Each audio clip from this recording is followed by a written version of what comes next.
MI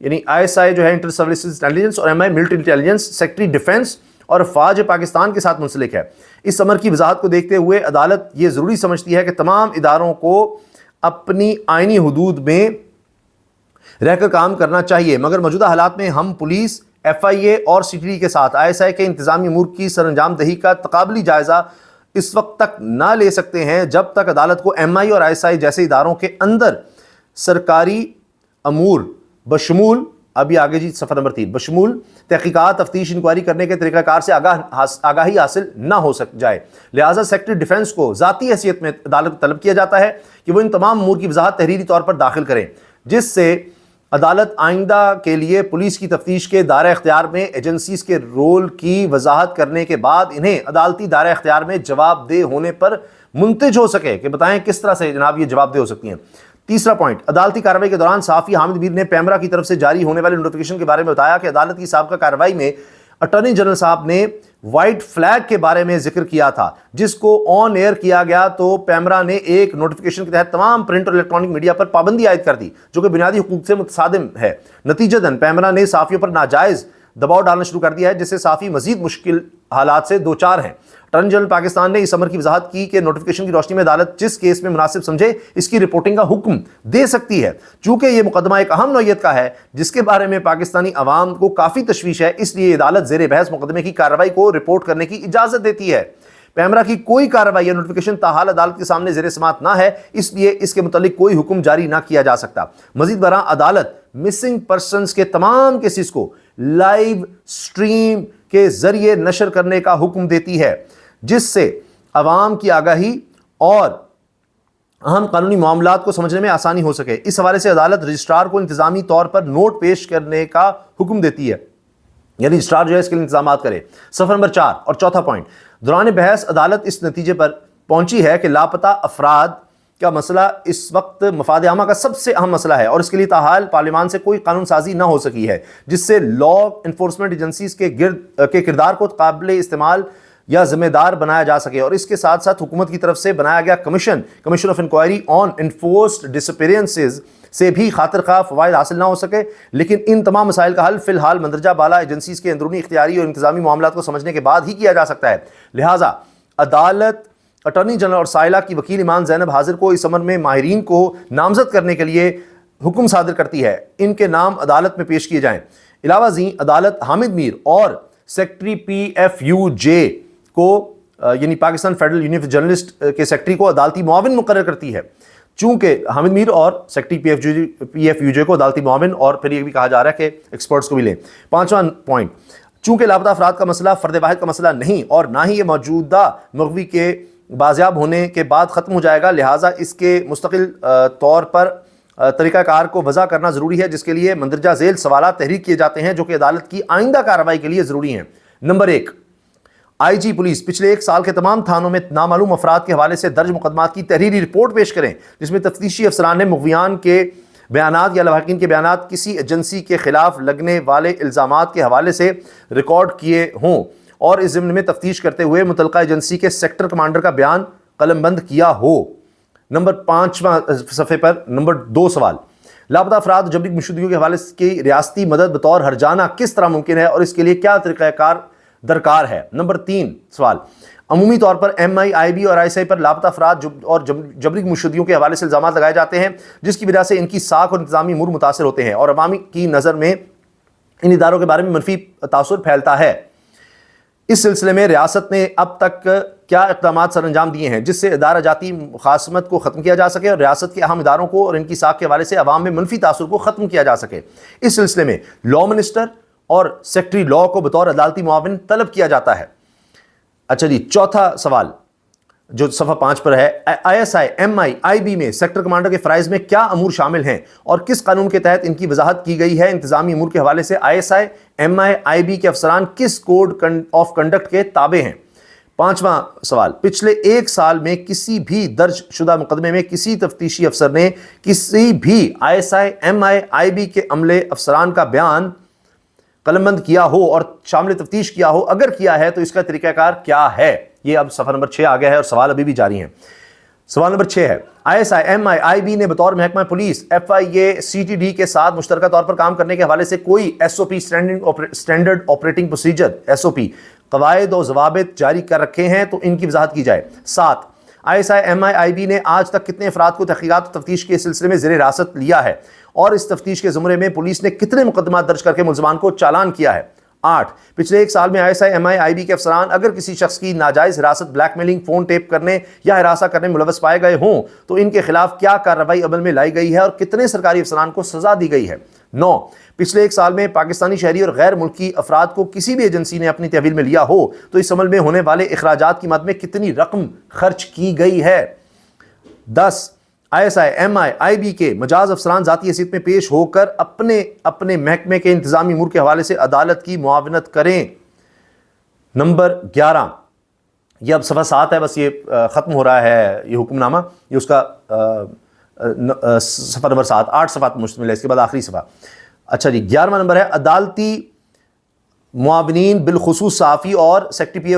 PFUJ نے اس امر کی وضاحت کرنی ہے کہ لاپتہ افراد یا دیگر مقدمات کی رپورٹنگ بذریعہ الیکٹرانکس یا پرنٹ میڈیا کے منفی یا مثبت کیا نتائج ہو سکتے ہیں اور یہ رپورٹنگ کس حد تک عام شہری کے بنیادی حقوق کے تحفظ میں مددگار ثابت ہو سکتی ہے۔ مزید برآں اس طرح کی رپورٹنگ پر کیا قانون کی کسی قدغن کی اجازت دیتا ہے اور لاپتہ افراد جبری گمشدگی کے مغویان کی برآمدگی کے حوالے سے کون سا ایسا طریقہ کار اپنایا جا سکتا ہے جس سے اس قبیح فعل کو ختم کرنے میں مدد مل سکے۔ 12واں سوال ایجنسیز، یہ آخری سوال ہے جی، ایجنسیز کے اندر وہ کون سے انتظامی طریقہ کار باقاعدہ طور پر وضاحت سے نوٹیفائڈ ہیں جس سے ان ایجنسیز کے اندر موجودہ اکاؤنٹیبلٹی کا نظام نظر آتا ہو اور اس سیلف چیک میکنزم کے تحت ادارے کے افسران اور ملازمین اپنی غلطیوں کوتاہیوں اور غیر قانونی امور کے لیے جواب دہ ہوں۔ اب جناب یہ تو 12 سوال تھے، اب آ جائیے چھٹے نقطے پر، یعنی یہ 5ویں نقطے کے اندر، یہ 5ویں پوائنٹ میں یہ 12 سوال پوچھے گئے ہیں۔ اب چھٹا پوائنٹ ہے جی، اچھا اندری حالات، یعنی یہ جو حالات ہیں اٹارنی جنرل پاکستان کے مقدمہ ہاضہ کے التوا کی صدا کو معاملے کی سنجیدگی کے پیش نظر زیر غور نہیں لایا جاتا اور مقدمہ ہاضہ کو آئندہ تاریخ مورخہ 29/5/2024 کے لیے مقرر کیا جاتا ہے کہ لمبی تاریخ نہیں دے سکتے۔ تمام متعلقہ افراد بشمول لا منسٹر، اب جناب 8واں اور آخری سوال، law minister, secretary interior, secretary defence, sector commander ISI، director IB، sector commander MI کو آئندہ تاریخ سماعت پر عدالت میں حاضر ہونے کا حکم دیا جاتا ہے۔ 7واں پوائنٹ، مزید برآں اگر مغوی آئندہ تاریخ سماعت سے قبل بازیاب ہو جائے تو اس ضمن میں فوری طور پر تحریری رپورٹ بذریعہ رجسٹرار عدالت میں پیش کی جائے۔ محسن اختر کیانی جج۔ یہ جناب میں نے آپ کے سامنے 8 کے 8 صفحات جو حکم نامے کے ہیں وہ لفظ بلفظ پوائنٹ بائی پوائنٹ آپ کے سامنے رکھ دیے ہیں اور اسی سے آپ اندازہ لگائیے کہ معاملات اب کس طرف جا رہے ہیں۔ حسنات ملک صاحب یہ خبر دے چکے ہیں کہ حکومت کی طرف سے کوششیں کی گئیں کہ بیک چینل پر، جس طرح رانا ثناء اللہ نے کہا جی آؤٹ آف کورٹ سیٹلمنٹ کر لیتے ہیں یہ 6 ججز کے خط کے معاملے پر اور یہ سب کچھ، تو یہ وہ حساس کیسز ہیں جن میں حکومت کو پیغام دینا چاہتی تھی۔ پچھلی بار اٹارنی جنرل نے کہا کہ جی وہ سفید جھنڈا لہرانے کی بات ہوئی ہے یا اور اس طرح سے کہ جی آپ کو خوشخبری دیں گے جمعے سے پہلے، وہ کچھ نہیں ہو سکا، تو اب یہ تحریری حکم نامہ آ گیا ہے۔ اب دیکھیے کہ 29 تاریخ کو کیا ہوگا، بلکہ یہ کہنا چاہیے 29 تاریخ سے پہلے کیا ہوگا۔ تو جتنا اب حکومت اس معاملے کو لائٹلی لے رہی تھی کہ نہیں جی پہلے بھی دیکھا ہے کبھی اس طرح نہیں ہوا، جج تو ایسے نہیں کر سکتے، اس طرح کے احکامات نہیں دے سکتے، لیکن لگتا ہے کہ حکومت نے اس کو کوئی آسان سمجھا تھا، لیکن معاملہ بہت زیادہ گمبھیر ہو گیا ہے۔ اللہ حافظ۔